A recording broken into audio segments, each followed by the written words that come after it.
Вы знаете, что означает ислам? Это означает подчинение. Так получилось, что здесь в аудитории находится мой друг. Я хочу попросить его подняться на сцену сейчас, потому что он специалист по исламу. И я хочу, чтобы он рассказал это вам. Поднимайся. Дамы и господа, это доктор Дэвид Вуд.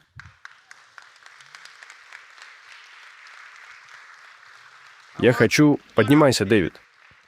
Я хочу, чтобы доктор Вуд поднялся на сцену. Дэвид защитил докторскую диссертацию в университете Фордхэма. И он провел дебаты со многими мусульманами. Он помог многим мусульманам прийти ко Христу, в том числе Набилю Куреши, Ридвану Адмиру и другим.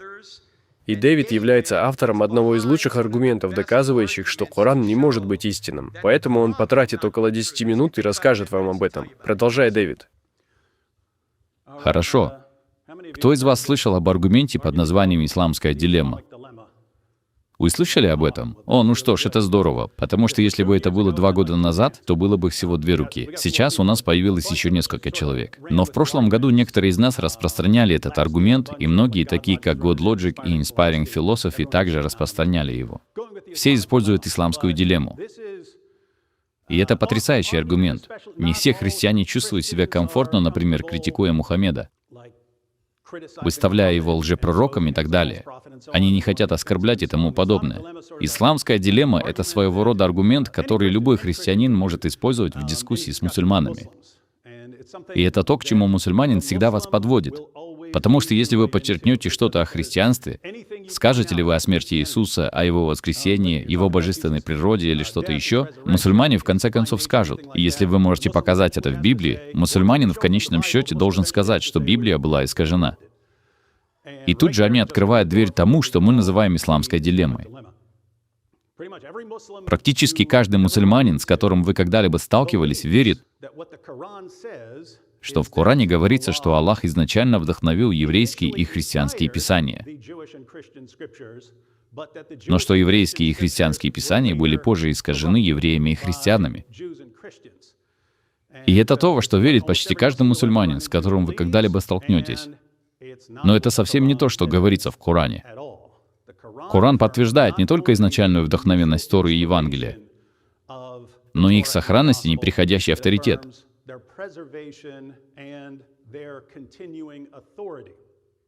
И как только вы все это изложите, вы поставите своих друзей-мусульман перед дилеммой. Дилемма — это когда у вас есть 2 варианта, но в любом случае у вас проблемы. Итак, я просто дам вам пару ссылок на случай, если вы захотите использовать эти отрывки.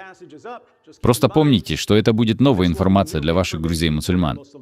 Большинство мусульман не читают Коран, они доверяют своим ученым. Они знают определенные отрывки, которые читают в молитвах и тому подобное, но они просто не знают о Коране таких вещей. Но вот идея. Что касается вдохновения, то среднестатистический мусульманин знает, что Коран подтверждает наши писания. Итак, вы можете перейти к суре 3. Сура означает главу, но в стихах 3 и 4 3 главы говорится, что Аллах ниспослал Коран. Но до этого Он ниспослал Тору и Евангелие в качестве руководства для человечества. Так что среднестатистический мусульманин знаком с подобными вещами, с первоначальным вдохновением. Они думают, что в Коране каким-то образом говорится о том, что евреи и христиане исказили свои писания, но в нем никогда не говорится об этом, даже близко. Есть пара стихов, которые они используют, и все, что вам нужно сделать, это либо ознакомиться с историческим контекстом этих стихов, либо прочитать их в контексте. В Коране нет ничего, что хотя бы намекало бы на то, что наши писания были искажены. Напротив, главный аргумент, главный довод в Коране в пользу того, почему мы, христиане и евреи, должны верить в Мухаммеда и его откровения, самый главный аргумент, который приводит Коран, почему мы должны принимать Мухаммеда как пророка, заключается в том, что он подтверждает Писания, которые есть у нас. Почему вы, евреи и христиане, отвергаете человека, который пришел и подтвердил ваши Писания? Это очень странно, если он не подтверждает наши Писания, но говорит, что наши Писания были искажены.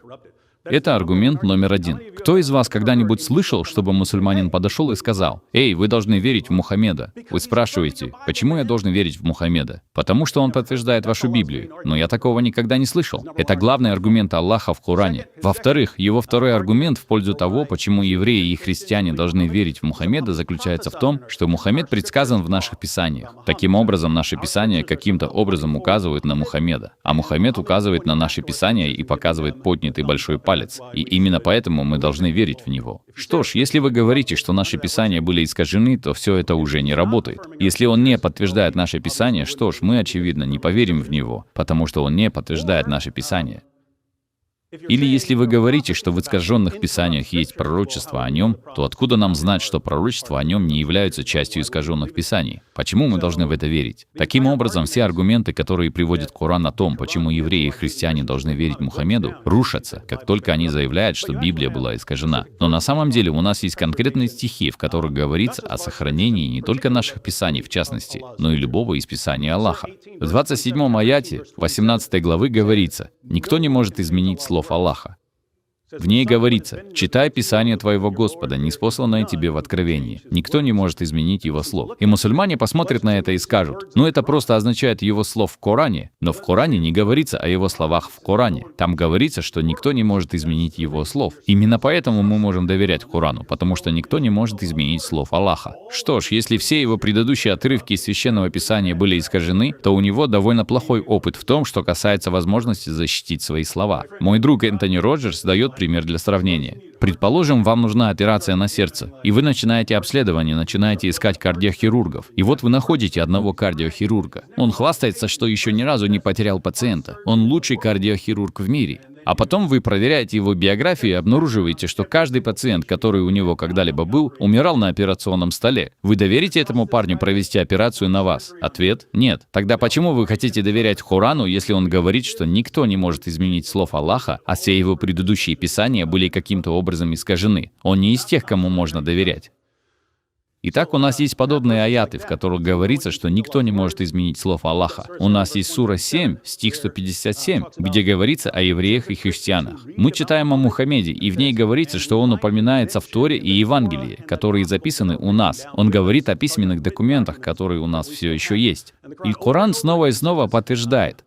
Он подтверждает сохранение наших писаний. И это один из самых ясных стихов в Коране. В суре 2, стихе 85, Аллах обращается к евреям. Он говорит: «Неужели вы станете веровать в одну часть Писания и отвергать другую часть? За это я отправлю вас в ад». Это очень странный способ сказать: «Эй, ваша книга искажена, верьте только в ее часть». Я говорю это потому, что каждый мусульманин, с которым вы столкнетесь, скажет вам: «Да, верьте только в то, что соответствует исламу». Что ж, Аллах говорит в книге, в которую вы советуете мне верить, что если мы будем верить только частично, Он отправит нас в ад. Так что же тут происходит? То есть в Коране есть множество стихов, подобных этому, которые подтверждают сохранность наших писаний. Но интересно, что среднестатистический мусульманин также считает, что евреи и христиане должны принимать ислам, следовать за Мухаммедом и следовать Корану, потому что наши писания были искажены. Коран не предписывал евреям и христианам поступать таким образом. Сура 5, стих 43. В суре 5, стихе 43 Корана евреи приходят к Мухаммеду, чтобы разрешить спор, и Аллах говорит в Коране: «Почему они приходят к тебе, когда у них есть Тора? Ты им не нужен, у них есть Тора». Исторический контекст этого вы найдете в хадисах. Мусульмане верят не только в Коран, который является словом Аллаха. Жизнь и учение Мухаммеда описаны в хадисах, и, следовательно, исторический контекст содержится в хадисах. Евреи приходят к Мухаммеду, чтобы разрешить спор, и сажают Мухаммеда на подушку судьи, чтобы показать, что он судья. Мухаммед сказал: «Евреи, принесите мне Тору». И они приносят Тору. Он встает с подушки, кладет Тору на подушку судьи и говорит Торе: «Я верю в тебя и в того, кто ниспослал тебя». Это очень странный способ сказать: «Эй, ваши книги были искажены. Вам нужно избавиться от них. Просто следуйте Корану». То есть в Коране есть такие вещи. В главе 5, стих 43 говорится: «Евреи, не приходите к Мухаммеду, у вас есть Тора». Несколькими стихами позже, в главе 5, стих 47, Аллах говорит христианам: «Пусть люди Инжиля, Евангелия, судят согласно тому, что Аллах ниспослал в нем. Те же, которые не принимают решений в соответствии с тем, что ниспослал Аллах, являются нечестивцами». В следующем 48 стихе говорится: «Мы ниспослали тебе Писание с истиной в подтверждение прежних Писаний, и для того, чтобы оно предохраняло их». Итак, как Коран защищает предыдущие Писания? И если были евреи и христиане, которые не хотели следовать своим Писаниям, то Аллах говорит: «Нет, вы будете судить по своим Писаниям». Всего через несколько аятов в 68 стихе Аллах велит Мухаммеду сказать: «Скажи, о люди Писания, вы не будете идти прямым путем, пока не станете руководствоваться Тауратом, Торой, Инжилем, Евангелием и тем, что ниспослано вам от вашего Господа». Таково послание Корана евреям и христианам. И что интересно, Тора и Евангелие, согласно Корану, являются авторитетами не только для евреев и христиан, но и для самого Мухаммеда. В том, что касается того, действительно ли он получил откровение от Бога. Аллах говорит Мухаммеду, глава 10, стих 94. «Если ты сомневаешься в том, что мы не спаслали тебе, то спроси тех, которые читают Писание раньше тебя».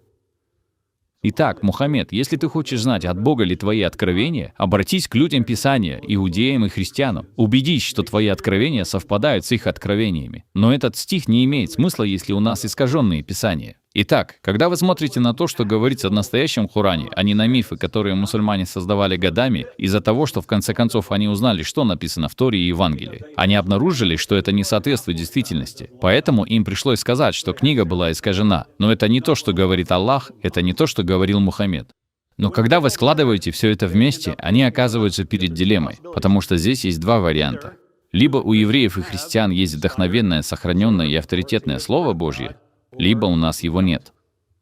Либо одно, либо другое.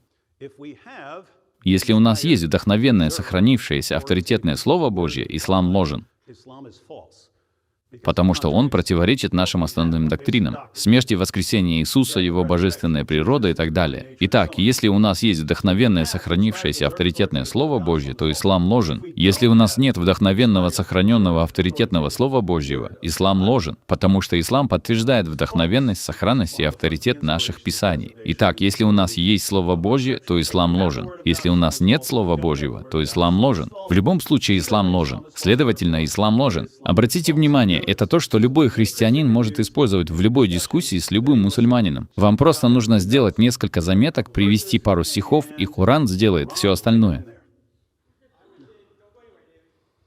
В прошлом году я был в Саудовской Аравии и спросил своего гида о том же, что только что сказал Дэвид. В частности, о том, что в главе 5, стихе 68 говорится, что у вас, людей Писания, нет основания, если вы не подчиняетесь Аллаху и Евангелию, которое дано вам. Я спросил его, почему Коран призывает христиан и иудеев повиноваться Библии, когда в предыдущей главе Корана, сура 4, стих 157, говорится, что Иисус никогда не умирал, а значит, Он не воскрес из мертвых. Почему в Библии говорится, что Иисус умер и воскрес из мертвых, а в Коране говорится, что Он не умер и не воскрес из мертвых? Во что мы должны верить? И после того, как он посмотрел главу 5, стих 68, он сказал: «Это не значит, что вы должны соблюдать все положения Библии». Таков был его ответ. И тогда я спросил, если бы христианство было истинным, если бы Иисус действительно воскрес из мертвых, вы бы последовали за Ним? И он спросил, если бы это было правдой, я сказал, да, если это действительно правда, если Он действительно умер и воскрес из мертвых. Он сказал, да. Я сказал, хорошо, тогда изучите доказательства, потому что это действительно произошло. Но я нахожу, что мусульмане не имеют ни малейшего представления об этом аргументе. Они не имеют ни малейшего представления. И именно Дэвид довел этот аргумент до совершенства.